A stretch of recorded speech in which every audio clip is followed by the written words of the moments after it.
soit Jésus-Christ. Et même si je suis fragile, et même si c'est difficile, je chanterai gloire à l'Éternel.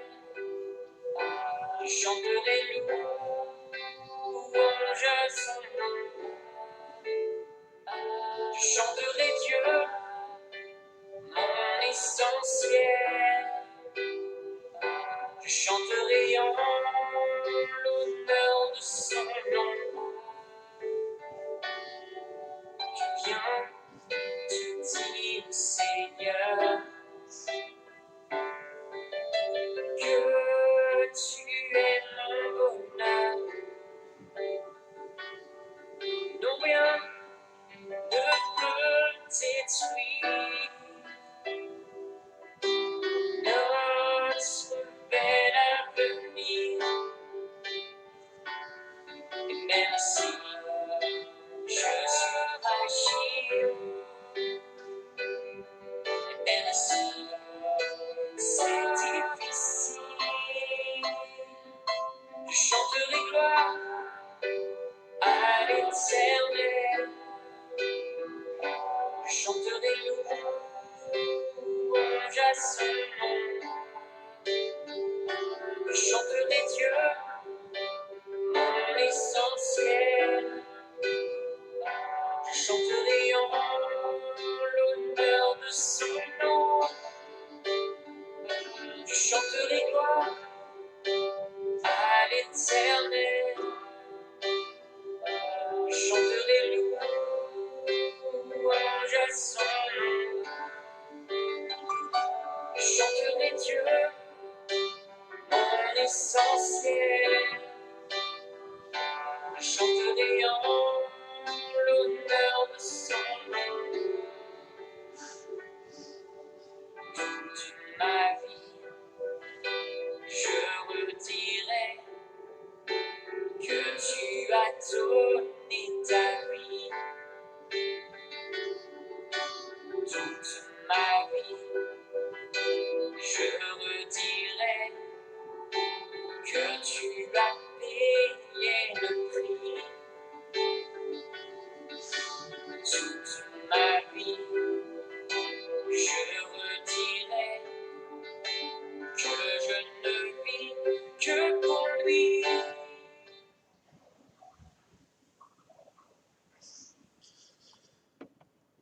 Alors voilà, aujourd'hui on va parler de la sagesse dans le proverbe 8. Tout d'abord, je vais vous montrer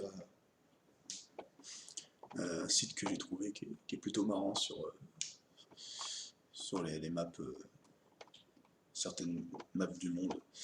Voilà. Donc là, vous voyez, je ne sais pas si vous remarquez, il y a une grosse incohérence dans cette map déjà là.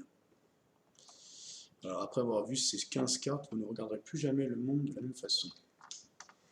La raison pour laquelle certains pays semblent plus gros ou plus petits que d'autres est le résultat de la projection de Mercator. En 1569, le cartographe flamand Gerardus Mercator a conçu une carte qui pouvait être utilisée pour la navigation, mais son système avait un inconvénient, il déformait la tête des objets selon leur position relative à l'équateur. Pour montrer à quel point notre perception de la grosseur des pays est erronée, Hypnose s'est servi du site web de truesize.com pour déplacer des territoires à différents endroits. Alors regardez le résultat que ça donne en fait. Pour vous montrer à quel point les globulistes et les soi-disant scientifiques géologues de l'heure actuelle font du n'importe quoi et vraiment ne savent même plus où donner de la tête. Regardez par exemple là, on voit les États-Unis déplacés à côté de l'Australie semblent incroyablement petits. Vous voyez, ça c'est les États-Unis, Australie. Bon, je vais vous montrer par la suite que l'Australie, c'est pas du tout comme ça en réalité. La Russie sur l'équateur n'est plus si géante. Ça c'est la Russie. Quand vous la mettez à l'équateur, et au niveau de l'Afrique, voilà, ça devient tout petit.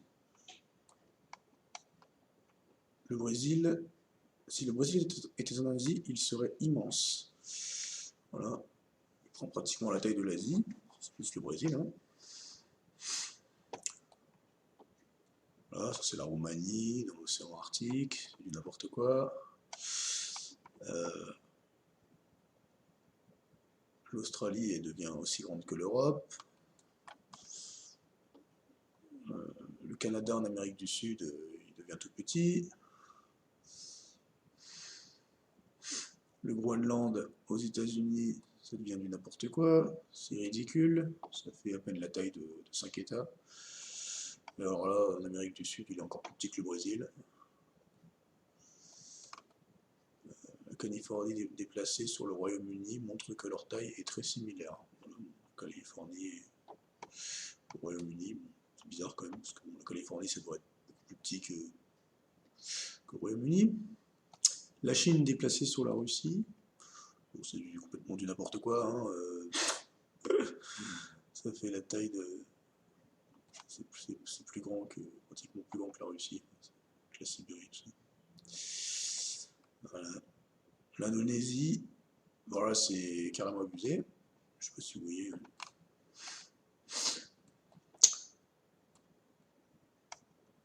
L'Australie devient immense lorsqu'elle est déplacée sur l'Amérique du Nord. Pareil. Enfin voilà, toutes ces incohérences là qui font juste, qui prouvent juste que les cartes actuelles ne sont pas du tout à l'échelle réelle des continents, des pays.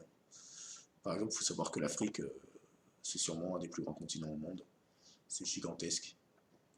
Il y a le lac Victoria en Afrique, qui fait à peu près la taille de la France. Alors, je vais vous montrer maintenant un autre site. Voilà. Donc là, ça c'est voilà, c'est la vraie carte du monde. C'est la Terre plate. Et pour moi, la meilleure, c'est celle-ci. Voilà. Là, vous avez tout. Vous avez vraiment la réelle position du Soleil avec la belle pyramide. Hein. D'où ceux qui savent, les Illuminati, hein, avec les heures de la journée qui correspondent à la position du Soleil à chaque heure. Vous voyez, avec les pays, vous voyez, ça c'est l'Australie, ça n'a rien à voir avec ce qu'on nous montre. L'Afrique, qui est vraiment gigantesque. Vous voyez, l'Afrique, c'est aussi grand que l'Asie en fin de compte. C'est une très belle illustration avec les 4 anges, comme décrit dans l'Apocalypse. Voilà,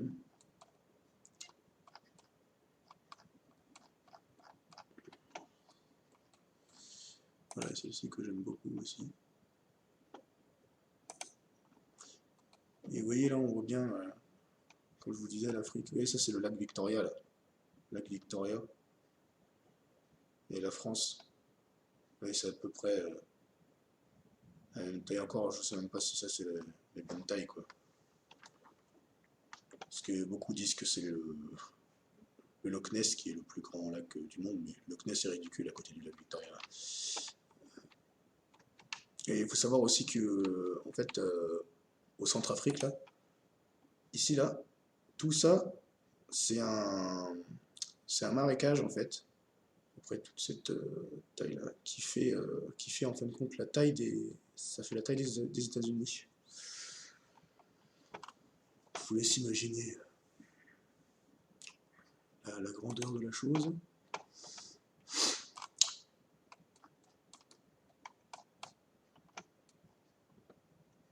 Nous voyons, on voit bien les bords, ça c'est l'Antarctique, au centre l'Arctique. Je vous invite à regarder ce site. Ça c'est un gros fake par contre, parce que c'est pas comme ça hein, qu'on voit nous les planétariens là. La planète, hein. Planète, hein, la Terre. Voilà. Maintenant, je vais vous lire le proverbe 8 dans la Bible de l'épée. Et vous vous remémorerez le diaporama que vous avez vu en début de la vidéo. Vous allez voir. La sagesse ne crie-t-elle pas? Et l'intelligence ne fait-elle pas entendre sa voix? Elle se place au sommet des hauteurs, sur le chemin au carrefour, Près des portes, devant la ville, à l'entrée des rues, elle s'écrie. Ô homme, je vous appelle, et ma voix s'adresse aux enfants des hommes. Vous, stupides, apprenez le discernement, vous, insensés, devenez intelligents de cœur. Et voilà, parce que comme je le dis souvent, la vraie intelligence, c'est l'intelligence du cœur, c'est l'intelligence, en fait, compte, c'est de chercher l'harmonie, l'amour de Dieu, en fait, parce que Dieu est amour. 1 Jean 4,8, 1 Jean 4,16. Écoutez, car je dirai des choses importantes, et j'ouvrirai mes lèvres pour enseigner ce qui est droit, car ma bouche dit la vérité, et mes lèvres ont en horreur le mensonge. Oui, bon, vous allez voir qu'en fin de compte, il s'agit de Jésus. Hein. Je vais vous montrer à la fin. Toutes les paroles de ma bouche sont selon la justice, et il n'y a rien en elles de faux ni de trompeur. Toutes sont claires pour l'homme intelligent, et droites pour ceux qui ont trouvé la science. Et là, en fait, dans ce passage, il nous appelle vraiment à rechercher la science, la connaissance, ça la sagesse. La sagesse, pour définir, en gros, c'est le fait d'écouter les autres, d'observer les choses autour de nous, mais en restant dans l'humilité. C'est-à-dire ne pas trop crier sur les toits et être orgueilleux, mais juste observer et puis toujours garder en tête la crainte de l'Éternel, l'amour agapé. Rechercher mon instruction plus que de l'argent, ou autre, hein, de l'argent matériel, et la science plus que de l'or choisi. Car la sagesse est meilleure que les perles, et tout ce qu'on pourrait souhaiter ne la vaut pas. Moi, la sagesse, j'habite avec le discernement. Il dit bien, moi, la sagesse, j'habite avec le discernement. Ça veut dire, le discernement, c'est le fait de savoir ce qui est bien, ce qui est mauvais, discerner si cela vient de Dieu ou de l'ennemi. Et je possède la science des sages pensées. La crainte de l'Éternel, c'est la haine du mal. Je hais l'orgueil et l'arrogance, la voix du mal et la bouche perverse. Et il le dit bien, hein, ceux qui ne sont pas avec moi, ils sont contre moi. C'est ça, un sataniste. Hein. C'est Jésus qui parle. C'est à moi qu'appartient le conseil et l'habileté. Je suis la prudence, la force est à moi. Par moi, les rois règnent et les princes ordonnent ce qui est juste. Par moi, dominent les puissants et les grands et tous les juges de la terre. J'aime ceux qui m'aiment, et ceux qui me cherchent me trouvent. Avec moi sont les richesses et la gloire, les biens durables et la justice. Mon fruit est meilleur que l'or fin, même que l'or raffiné, et ce que je rapporte est meilleur que l'argent le plus pur. C'est hyper précis. Hein. Je fais marcher par le chemin de la justice et par le milieu des sentiers de la droiture, pour donner en héritage des biens à ceux qui m'aiment et pour remplir leurs trésors. L'Éternel m'a possédé dès le commencement de ses voies, avant qu'il fît aucune de ses œuvres, c'est-à-dire qu'il était là déjà avant toute chose, comme il dit, je suis l'alpha et l'oméga, le début, le commencement, la fin. J'ai été établi depuis l'éternité, dès le commencement, dès l'origine de la terre. J'ai été manifesté lorsqu'il n'y a point encore d'abîme ni de fontaine riche en eau. Et vous voyez en fait là qu'il est bien dans tout en fait ce proverbe, vous allez voir qu'en fait il est quand il tu vois, dès le commencement, dès l'origine de la terre. En fin de compte, ils nous font bien comprendre. Le Seigneur nous fait bien comprendre en fait là que en fait la terre c'est vraiment le centre en fait, c'est le centre de tout. Il a commencé quand il a créé le monde, il a commencé par la terre. J'ai été manifesté avant que les montagnes fussent assises et avant les coteaux, avant qu'il eût fait la terre et les campagnes et le commencement de la poussière du monde. Quand il agençait les cieux, j'y étais. Quand il traçait le cercle au-dessus de l'abîme. Vous voyez ce qu'ils disent là? Quand il traçait le cercle au-dessus de l'abîme. Ça vous fait pas penser à quelque chose, ça?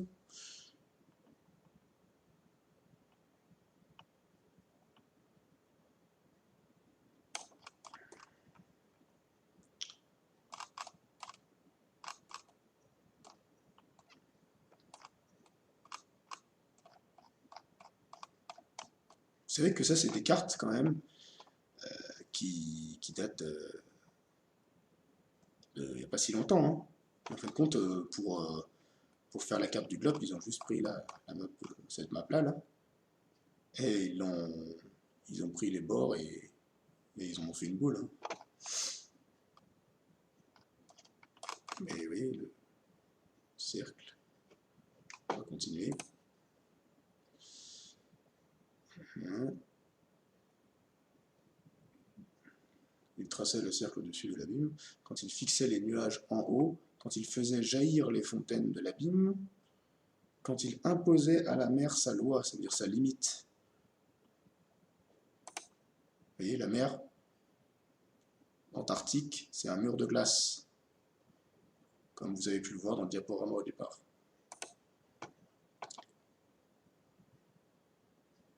Franchisse les limites, il a posé les fondements de la Terre. Les fondements de la Terre, pareil, la Terre, elle est immuable. Je vous invite à revoir ma vidéo sur le psaume 93 aussi. Non, pardon. Psaume, oui, alors, je vous invite à lire le psaume 93. J'avais fait une vidéo, il me semble, où j'en parle. Alors j'étais auprès de lui, son ouvrière, j'étais ses délices de tous les jours, et je me réjouissais sans cesse en sa présence. Je trouvais ma joie dans le monde et sur la terre, et mon bonheur parmi les enfants des hommes.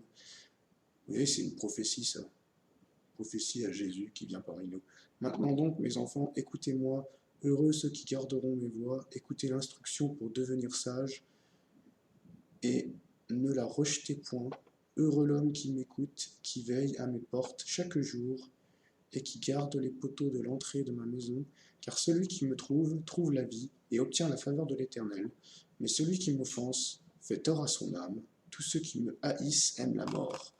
Et là maintenant, je vais bien vous montrer que, par rapport à cette dernière phrase, là, tous ceux qui me haïssent aiment la mort, fait référence en fait à beaucoup de passages dans la Bible. Je vais vous en mettre un.